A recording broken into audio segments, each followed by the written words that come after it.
everyone, and thank you for joining us here on the Recruitment Roundup podcast, which is brought to you by BMS Performance.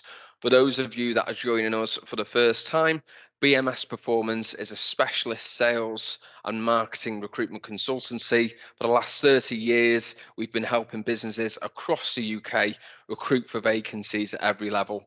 I'm your host, Mike Leather, and every week I'll be joined by a new guest where we'll get stuck into the latest trends in regards to recruitment. We'll talk about insights, we share ideas, we share experiences, and ultimately we look to provide value to fundamentally help you, whether or not you're a hiring manager, a business leader, or part of an internal talent team, to recruit smarter, faster, and more effectively. Welcome everyone to season 2 of the Recruitment Roundup podcast, brought to you by BMS Performance. We are really excited to bring you another season packed full of tips, advice, and strategies to make your life recruiting sales and marketing talent much easier. Joined today, I am by my colleague. Her name is Tina Vine. Tina, welcome to the show. Thank you for having me on. My pleasure. Excited for this conversation. So for everyone listening, Tina's been at BMS for 13 and a half years. She was one of the few people that joined us actually already having a successful career in recruitment dating back to 1998. So 25 years in the industry, working with numerous amounts of clients across a variety of industry sectors. Tina is a managing consultant within our technical division, where her role is split between the office and home. Tina is one of the most passionate people I've ever met in recruitment. She takes absolute pride in everything that she does and finding the right roles for her candidates and the right people for her clients. As well as being a managing consultant at BMS, Tina is also a mum of 2 teenage boys, so kept very, very busy on all fronts. So delighted to have you on with us today, Tina. Thanks, Mike. All right, my pleasure. So for this first podcast of season 2, we wanted to kick off by talking about 5 interview topics that our clients, recruitment leaders, HR, talent acquisition, anyone that's involved in the recruitment process may or may not be able to incorporate into their interviews to perhaps, unearth some soft skills that they might not have previously thought about trying to find within candidates that they're interviewing. And then we've got a couple of practical tips as well at the end, which are very congruent to the market that we're working in at the moment. So the first topic we're going to cover, and the first theme, is emotional intelligence. And for me, this is a really, really big topic at the moment.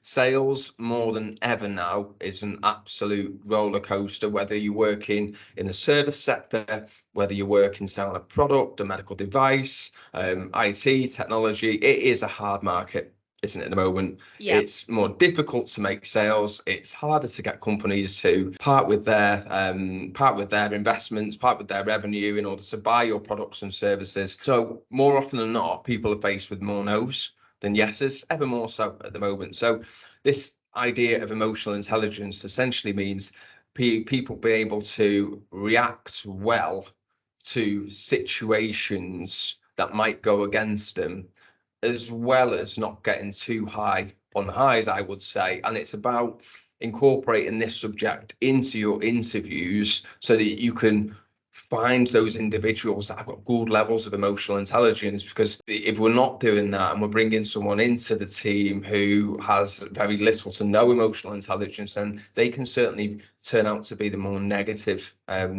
types of people, types of individuals within the team, in my experience. What do you think, Tina? Yeah, and it's an interesting one, isn't it? Because it's in my very nice introduction you gave me, and thank you for that. You were talking about me being passionate, and I am very passionate, but that does mean sometimes I can react in a non-logical way to a situation. And I think emotional intelligence, if you can start understanding where a potential employer where you sit on a spectrum, if you like, with that, you can then help develop that skill in a potential new recruit.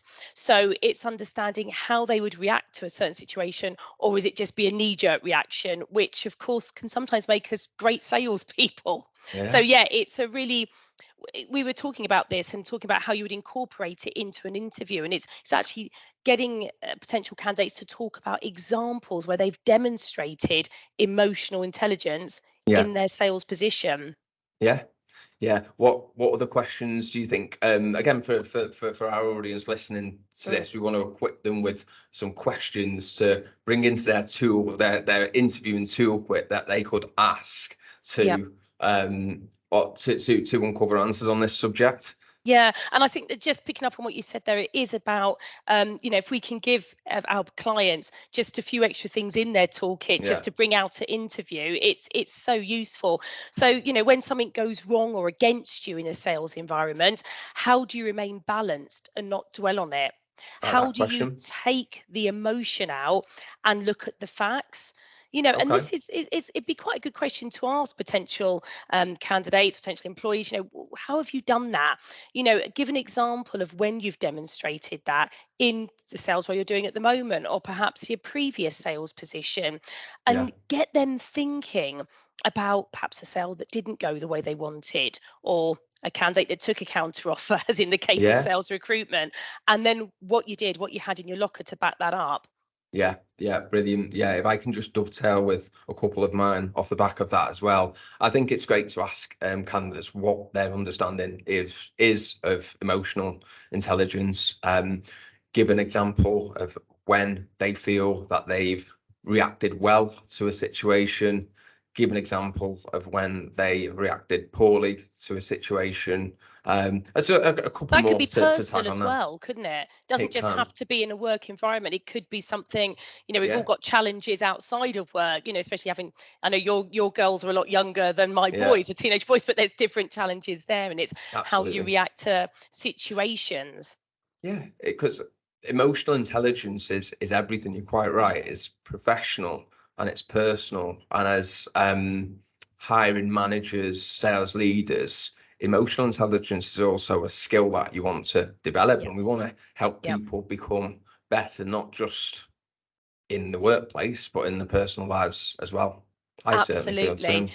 Yeah, and I think that really makes for a good work-life balance as well. Because if you're going for an interview with a company that is thinking about your emotional intelligence, not just in the workplace, which obviously is absolutely key, because we know sales can be a roller coaster, but it's also giving you skills outside, and it is a skill that can be taught as well. I think they're the type of companies that people want to join as well, because they're looking after your well-being. So it's a really interesting topic, and I would say it's quite new to me, because I've done this job for 25 years. I've never come across this in 1998. But now there's so many really great articles on it. And to talk to a potential new recruit about what their understanding of emotional intelligence is, if they're not sure, talking to them about it, understanding how they deal with a situation, I think could really help identify a future leader for your business.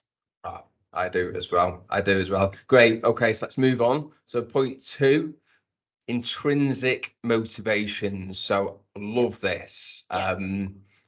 What is intrinsic motivation for anyone thinking, I've heard of motivation, but intrinsic motivation seems a little bit ambiguous to me. Yeah, it's what really drives you. So it's what you do because you want to do it, because you get enjoyment from it, because you absolutely love it. So it could be sport, you do it, you want to be the best 100-meter sprinter like Usain Bolt because you've got that absolute pleasure from it, not just because actually I'm pretty good at running, I might just go and do it because it gives me something to do. It's the thing that really drives you, and it's so important with salespeople, because I think we sort of all get tarred with the same brush of, what are you motivated by? Money. Well, if that's your byproduct of doing well, that's your applause, if you like. But intrinsic motivation is what really drives you, where the other side of that is extrinsic motivation, and that's just learning a task or a new skill because you've been told to, so that intrinsic motivations are so important. Because if you know what your goal is, your motivation is your desire to get there.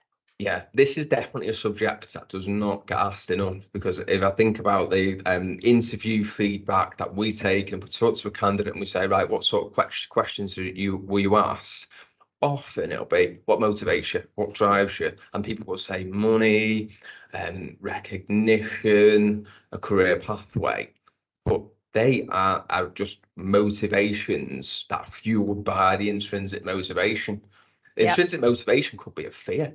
Someone could be motivated by money because they've got a family and they are, fearful of, not being able to provide for the family. So they've got this intrinsic motivation. Then coming from that is a protection of, their family. To go a bit deep here, but that's the intrinsic motivation. There's plenty of others as well, isn't there? But it's also, if I look at myself, one of my intrinsic motivations is to be financially independent and have that wealth, because I didn't grow up with anything. My mum and dad tried their best, but we grew up on a council estate in London, and money was really scarce, and I don't want to ever feel that fear of what happens when the electricity meter runs out, which we used to have, so and yes, it could be a fear, but it's a real driver.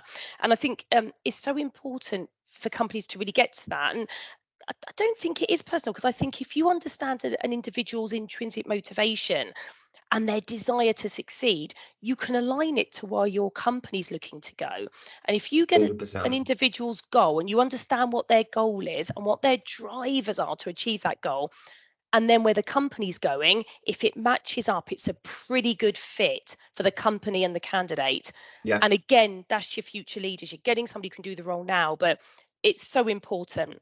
I think as a leader as well, and speaking as one myself, really knowing what those intrinsic motivations are helps you massively with your relationship with that salesperson, and really knowing what drives them, but also to make sure that you're helping them on that journey to where they really, really, really want to get to, and why it's important to them as well. So absolutely. But can I just say, Mike, just before we move on, and we're not taking away from getting a good salesperson that wants to earn a lot of money, of course not. Oh, absolutely not. But what we don't want is just people that we're going to put in front of our clients and they just say money, because of course then you have your danger of that person being either counter-offerable or joining your business, and 5 months later somebody else comes along with 10 grand more and they're gone. So money is your byproduct of doing well, but it's what's driving you that we're trying to get to. Okay, so to underline this point before we move on to the next one, what questions could an interviewer ask to uncover intrinsic motivations? Yeah, so I always think if you could give a bit of yourself. So, if I'm interviewing somebody and I say, what's your intrinsic motivator? And they're like, well, what do you mean by that? I say, well, what really drives you? And I give them a bit of background about what drives me and why it drives me. So I'd actually go down that route, first of all, because you're getting to know them and they're getting to know you. You can actually talk about what was the biggest turning point in your sales career that enabled you, or in your life, that actually got you on this route to sales. What's been your biggest failure, or your biggest rejection, that's actually got you to that point as well. So it's really sort of diving in and then asking them what their goal is, where they would like to get to longer term, not necessarily 5 years. What's the goal? Where would you like? Where do you see yourself? Because if you understand your goal, you're going to understand what your drivers are to help you achieve that. Yeah. Perfect. Great.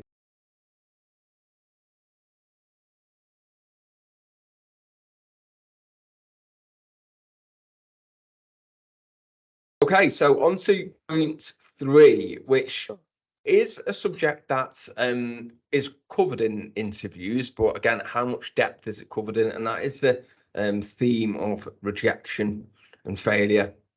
Now, for me, again, when we're taking interview feedback from candidates, we'll ask them, questions did you ask? What did you think you struggled with? What didn't you? And they say, well, they'll ask me, give an example when I've missed a target, when I've failed.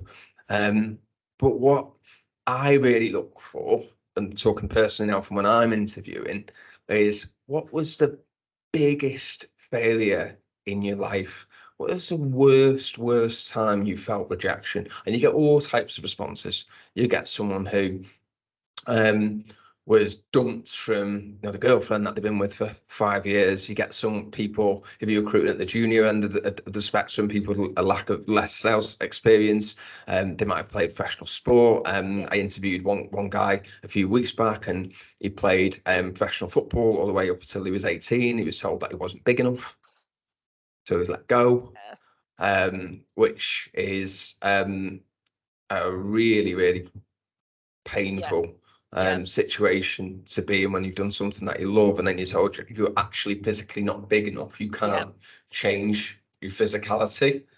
So I've interviewed a couple of people like that actually from the Bristol office, and it's been What's your take on this subject, Tina? What do you think about it? Because for me, it's a really important one. Yeah, do you know, I always remember one of the seasons of The Apprentice where they, they go out and they have to do like a big training day. And I think they had all of these MDs and sales directors and HR directors from all these big corporates, and they ran this day, and they were talking to them about motivation and where it comes from and drive and what's happened, and everybody did their little talks. And one of the contestants spoke about the worst rejection he'd ever had, and it was very similar to a sporting one actually, and how his life had just been on this one trajectory. He was going to be this, he was going to be this professional athlete, and then it all just crumbled. It was an injury, and he was just having to come back from it. But it was the biggest driver that he'd ever had, because that's what pushes him forward now. That's why he was on the show. That's what he wanted to do. He was going to be really make it for himself and become a partner with Lord Sugar. And it was really interesting. I found it he was the one that captured everybody, and the feedback from this guy was superb. Because he had a bit of a story, and he was being driven by something. And I think it's a great question to ask. I think, Mike, we've got to be careful, because sometimes people haven't had that adversity, but they're still really good salespeople, and they're still a great recruit, and they could be a great leader. But it's a great question to ask, because it just gives you a bit more understanding of an individual, because everything ties in that we're talking about: emotional intelligence, motivation. What's been your biggest failure? What's been your biggest rejection? And I think it's a great question to ask. I really do.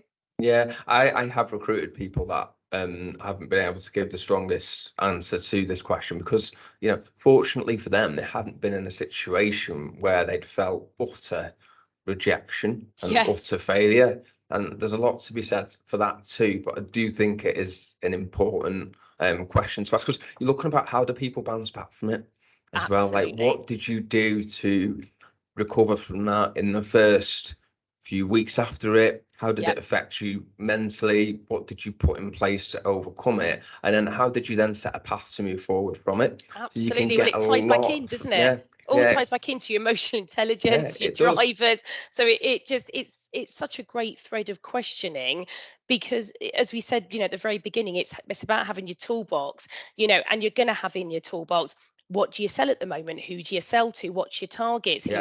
What was your percentage target last year, et cetera, et cetera. But these extra questions, I think, are so important, because for the person interviewing, be it the HR director, the hiring managers, the talent leaders, when you walk through that door, you're almost like a jigsaw puzzle.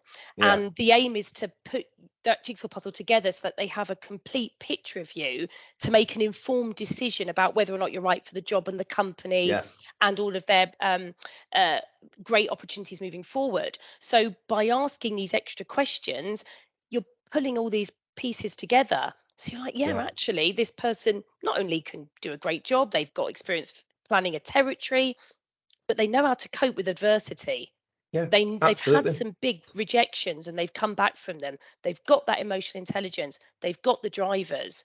So I think it's a great question to ask. But obviously, being mindful, not everybody will have that big rejection. No, they won't. And what we look to do here is really uncover these soft skills, the sorts of characteristics you can't see on a CV, and sometimes you don't go deep enough with your question to really extract them from a candidate. So especially going back to what we said at the beginning of the podcast, it is a tough market out there at the moment. It is hard to make sales, so we do need salespeople that are uber resilient, have really got them intrinsic motivations, and aren't going to get too low or too high depending on what's happening to them in their jobs. So absolutely. cool. Okay, so on to point 4, counter offers. Oh, yes. Yes. Yeah.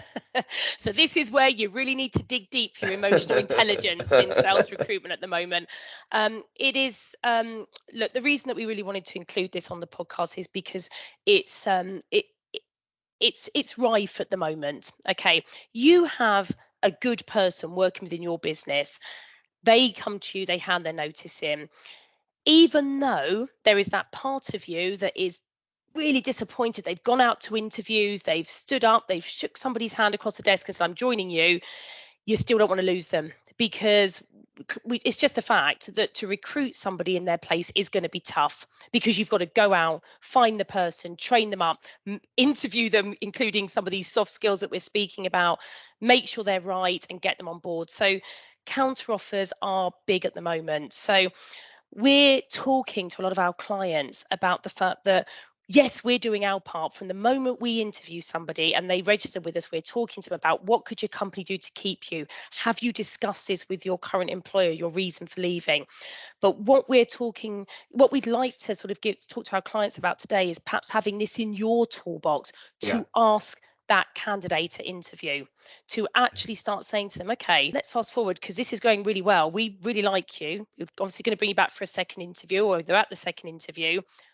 What can your company do to keep you? Because we'd love to get you on board. Yeah. You know, what will the counter offer be? And the client asking it. Yeah. I think it's a great point, and it can save a lot of pain further down the line and inconvenience. But I think, and I get it, a lot of hiring managers and companies feel awkward asking this question and slightly nervous. What would you say to those people that are listening to this thinking, well, I know that's a question that I should ask, but I've always been a bit scared to go there? Yeah. For me, and doing recruitment for 25 years, it's rip that band-aid off. Don't ignore the elephant in the room. You're going to have to ask it, because I'm very fortunate, BMS very fortunate. The clients that we've worked with, where there have been a number of counter offers in the last couple of months, because there's still a lack of labour still a shortage of labour in the marketplace. The clients that we dealt with who unfortunately have had this happen have been great, and they've got it.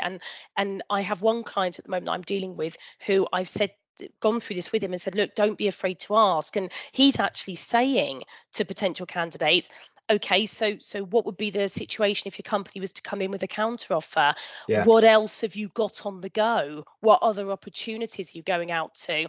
And if anything, you know, when a candidate gives me their feedback from the interview, nobody's being offended by this. They're almost taking it as a buying signal, which it is. You know, the company is obviously keen on you if they're saying to you, what else you got on the go? What would the counter offer be? So I think it's you know, you're going to ask this towards the end of the interview, because you're in your mind, when you're building up that picture, you're going to be thinking, yeah, I like this individual, they could be right for us.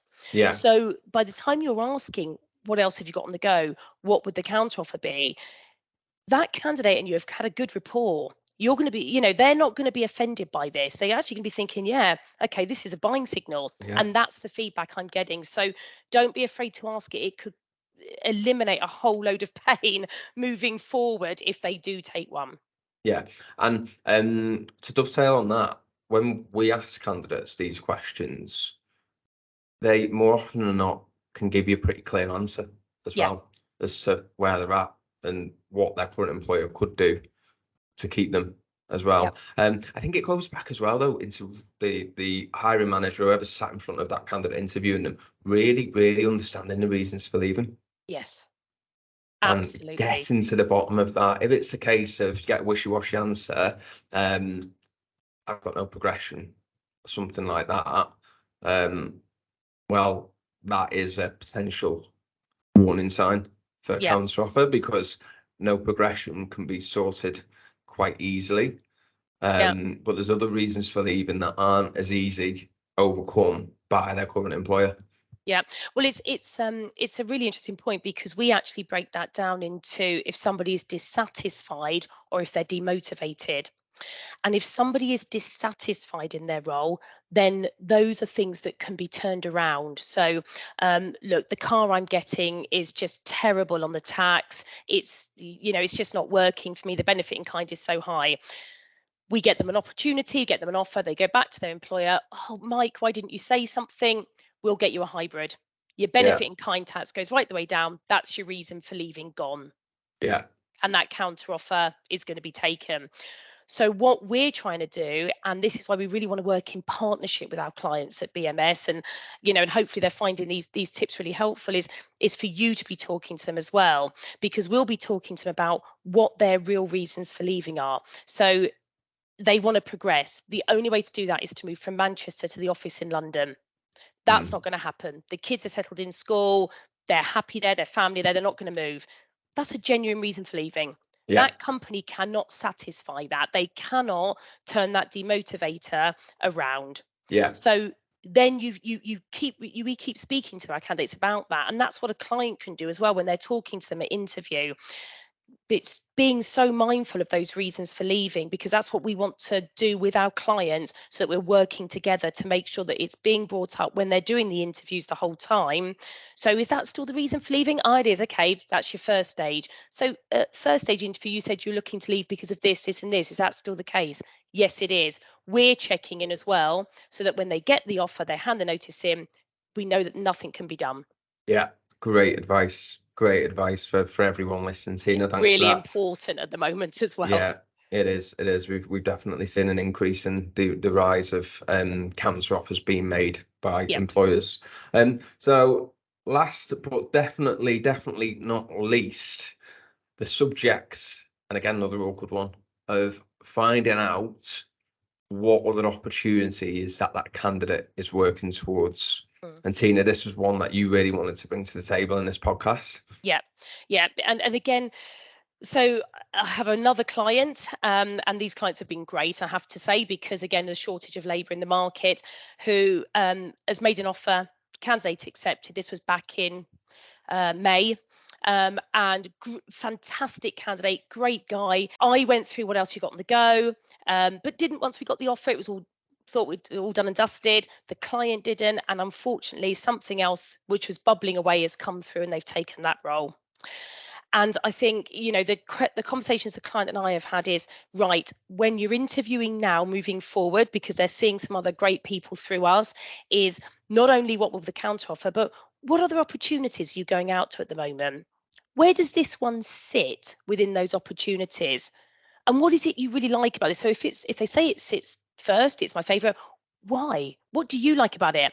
And there's nothing wrong with getting an individual to reiterate back to the hiring managers, the talent leaders, the sales directors, the HR directors, why they want to work for that company.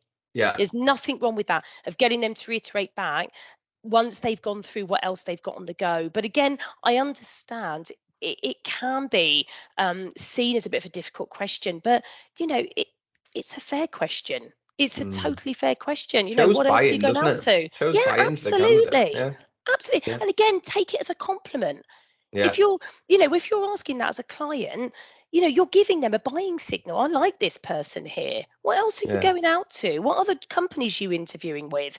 And if there's, I don't think you'd ever get an individual would turn around and say, why are you asking me that? That's really personal. They would be taking it as a buying signal, because these are sales professionals. That's be a lack of emotional intelligence. Absolutely. And also, you're missing the buy-in signal. If they're asking you, if a client is sat there asking you, it's because they like you. So take it as a compliment. So if I'm a hiring manager listening to this, at what point of the interview is a good time to ask this type of question? Yeah, so this is at the end. This is as you're coming towards the end, and you've ascertained by building a picture of that individual through asking them the questions about what they're selling, who they sell to, what their understanding of emotional intelligence is, what their intrinsic motivators are.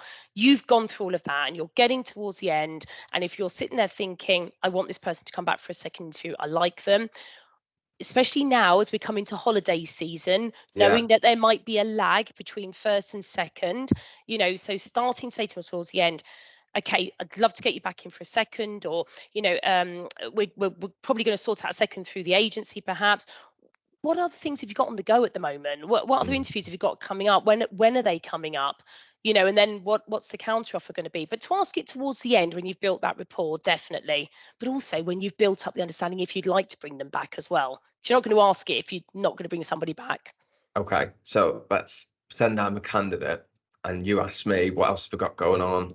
I say, well, I've got the opportunity with yourselves. I've got 2 other interviews, first stages next week. Similar types of jobs, different industry sector. What would a good follow-up question be off the back of that? Okay, so look, I appreciate you've got these other opportunities on the go. Where would you say that we rate in comparison to those roles? And get them to start thinking about it, and then say, okay, so what is it do you think you would like about working here? What is it about the role and my business that you really like? And get them to reiterate it back to you. And you might have somebody actually turn around, Mike, and say, do you know what, I'm really sorry, it's probably not going to be quite right for me. But then at least you know, but talk to them about that, because you're not going to get them to probably say, well, look, I've got this with, I don't know, Bristol so-and-so next week at 3 p.m. and it's doing this. But what you want to do is get them thinking about your role, what they like about your role, and where they could go within your company, and get them to think about where perhaps it would rate in comparison as well.